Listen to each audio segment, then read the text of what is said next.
राजस्थान के एक छोटे से गांव में एक पुरानी हवेली थी। लोग कहते थे उस हवेली के नीचे एक ऐसा राज दबा है जिसे अगर कोई जगाए तो उसका भगवान भी उसे बचा नहीं सकता। अविनाश 27 साल का एक फ्रीलांस वीडियोग्राफर था जो जयपुर में रहता था। एक दिन उसे एक फोन कॉल आता है। अविनाश, हेलो, कौन? गांव का कोई आदमी था। बोला, बेटा दादाजी नहीं रहे। अविनाश कुछ पल के लिए चुप हो गया। वो आदमी बोला, बेटा उन्होंने मरने से पहले सिर्फ तेरा नाम लिया था और बोला था अविनाश को हवेली जरूर बुलाना। ये सुनते ही अविनाश अगले दिन अपने गांव के लिए निकल गया ट्रेन से।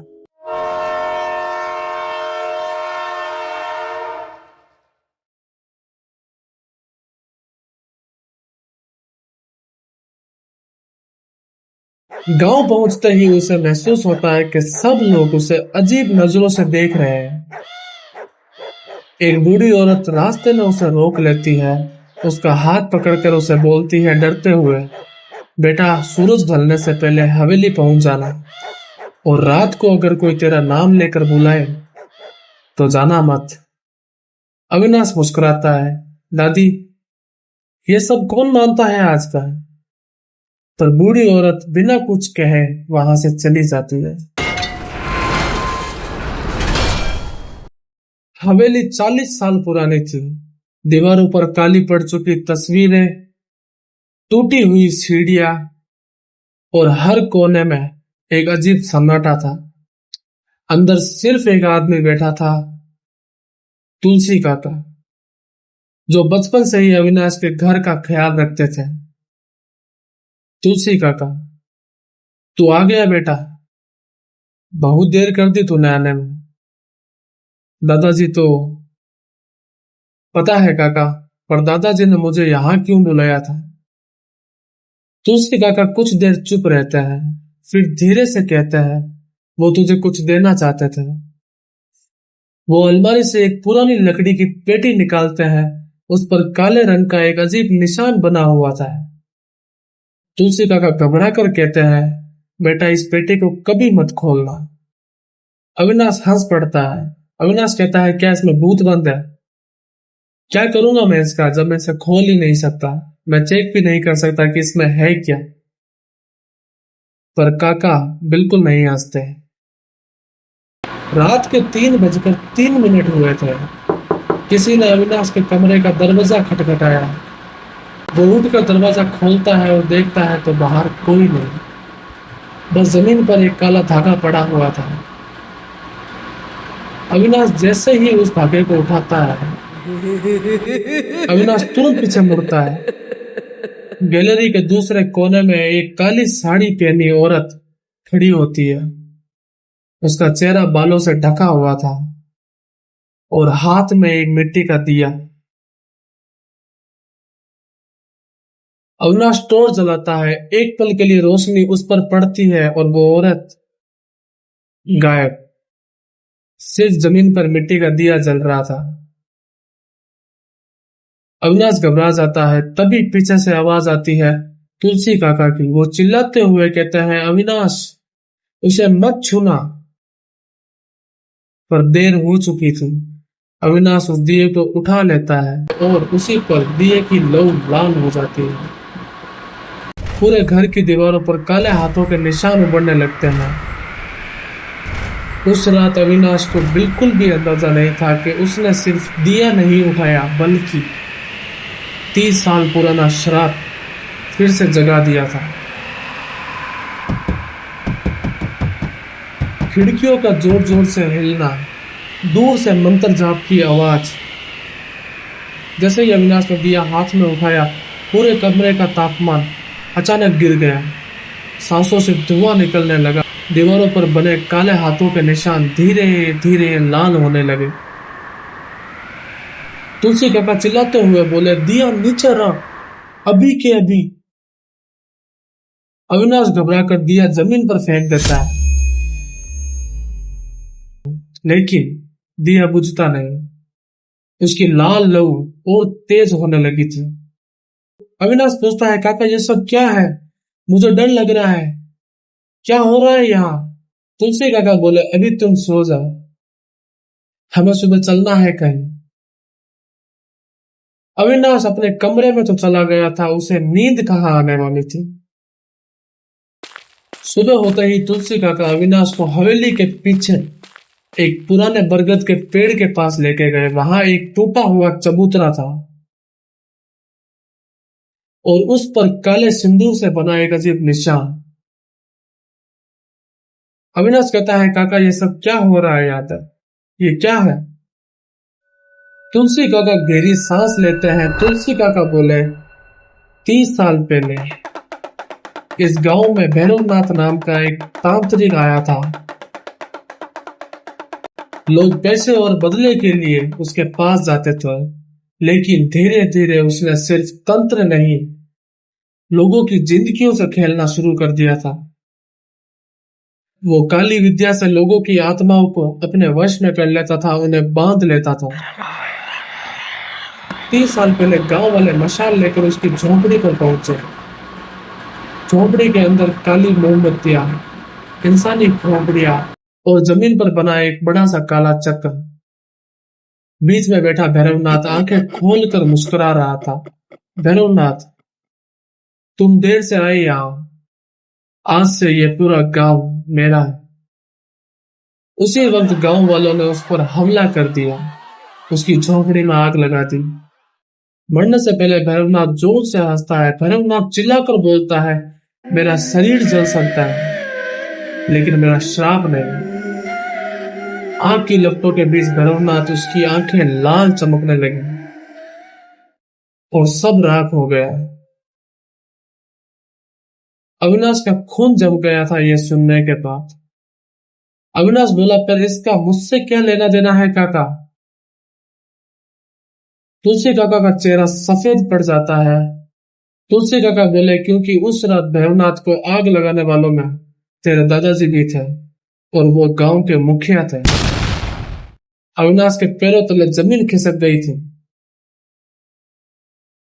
अब अविनाश समझ चुका था कि यह शराब किसी अजनबी का नहीं बल्कि किसी अपने परिवार वालों का है। उसी शाम अविनाश हवेली के आंगन में खड़ा था। दूर से पायल की आवाज आ रही थी।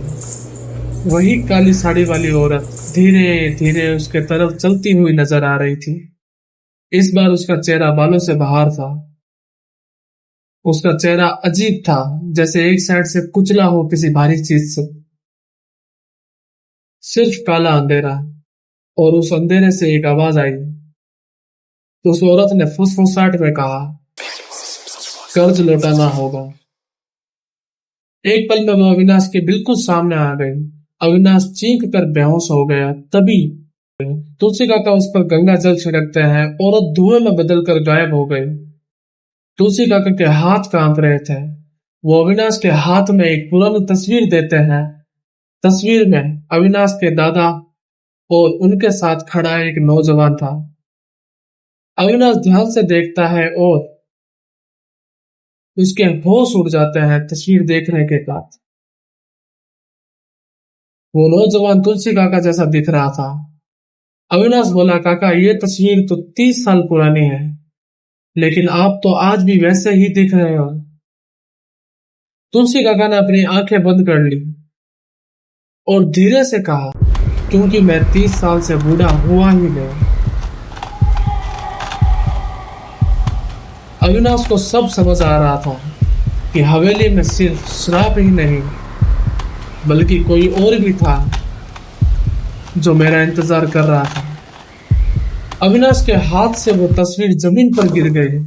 उसकी आंखें सिर्फ तुलसी काका पर टिकी हुई थी। तुलसी काका धीरे से कुर्सी पर बैठ गए। उनकी आंखों में आंसू थे। तुलसी काका बोले, मैं जिंदा हूं ही नहीं अविनाश। अविनाश का चेहरा सफेद पड़ गया ये सुनने के बाद कि वो एक आत्मा के सामने खड़ा है। तुलसी काका बोले, 30 साल पहले जब भैरवनाथ की झोंपड़ी जल रही थी, मैं भी वही था। मैं तेरे दादाजी को रोकने गया था, क्योंकि भैरवनाथ का सच मैंने ही बताया था तुम्हारे दादा को, लेकिन मैं उन्हें रोक नहीं पाया। भैरवनाथ ने मरने से पहले मुझे श्राप दिया था, जब तक मेरा अधूरा अनुष्ठान पूरा नहीं हो जाता तब तक तेरी भी आत्मा इस हवेली से कभी आजाद नहीं होगी। उस दिन मेरा शरीर मर गया, लेकिन मेरी आत्मा इसी हवेली में बंद गई। अविनाश एक कदम पीछे हटता है। उसने पहली बार महसूस किया था कि तुलसी काका के पैर जमीन को छू ही नहीं रहे थे। तुलसी काका अविनाश को हवेली के पुराने तहखाने में ले गए। धूल से भरी अलमारी के अंदर एक डायरी रखी थी। डायरी के पहले पन्ने पर लिखा था, अगर तुम ये डायरी पढ़ रहे हो तो इसका मतलब है भैरवनाथ वापस आ चुका है। अविनाश के हाथ कांपने लगे थे। डायरी में लिखा था, हम सिर्फ उसके शरीर को जला पाए उस रात।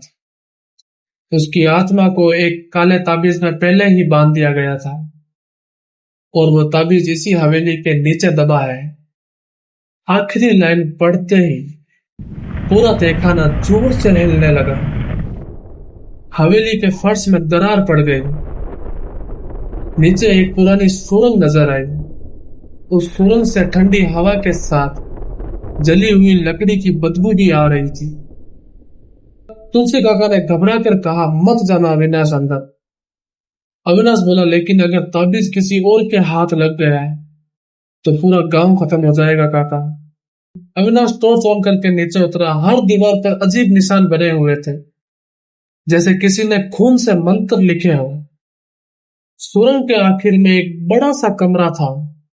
बीच में पत्थर का एक चबूतरा, उस पर एक काला ताबीज और उसके आसपास दर्जनों मिट्टी की बनी हुई गुड़िया। हर गुड़िया के गले में किसी इंसान का नाम लिखा हुआ धागा बंधा हुआ था। अविनाश ने एक गुड़िया उठाई और उस पर लिखा था, अविनाश। उसकी सांस रुक गई। जैसे ही अविनाश ने गुड़िया को छुआ, उसके दिमाग में एक तेज फ्लैशबैक हुआ। उसने देखा उसके दादाजी ने सालों पहले उसके बचपन में ऐसा ही धागा एक मेरे गले में भी बांधा था और कह रहे थे, माफ करना बेटा, तुझे बचाने का सिर्फ यही एक तरीका है। अविनाश जमीन पर बैठ गया। उसका दिमाग फटने लगा था यह सब सोचकर।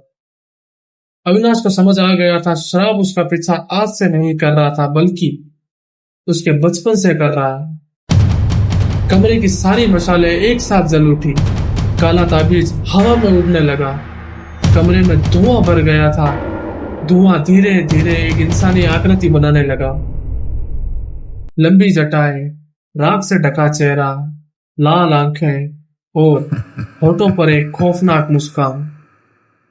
वो आकृति भैरवनाथ की थी। अविनाश 2 कदम पीछे हट गया। तुम क्या चाहते हो? क्या चाहिए तुम्हें? भैरवनाथ जोर से हंसने लगा। भैरवनाथ बोला, मुझे तेरा शरीर नहीं चाहिए, मुझे बस तेरा फैसला चाहिए। या तो ताबीज तोड़ दे या पूरे गांव को मरते हुए देख। कमरा कांपने लगा। दीवारों से काली परछाइयां बाहर निकलने लगी। अविनाश के पास सिर्फ 2 रास्ते थे और दोनों की मंजिल मौत थी। अगर आपको लगता है कि यह सिर्फ एक कहानी थी तो कमेंट करना। अगली कहानी ऐसी होगी कि रात को अकेले सो भी नहीं पाओगे। मिलते हैं नेक्स्ट वीडियो में, तब तक के लिए टेक केयर, बाय बाय।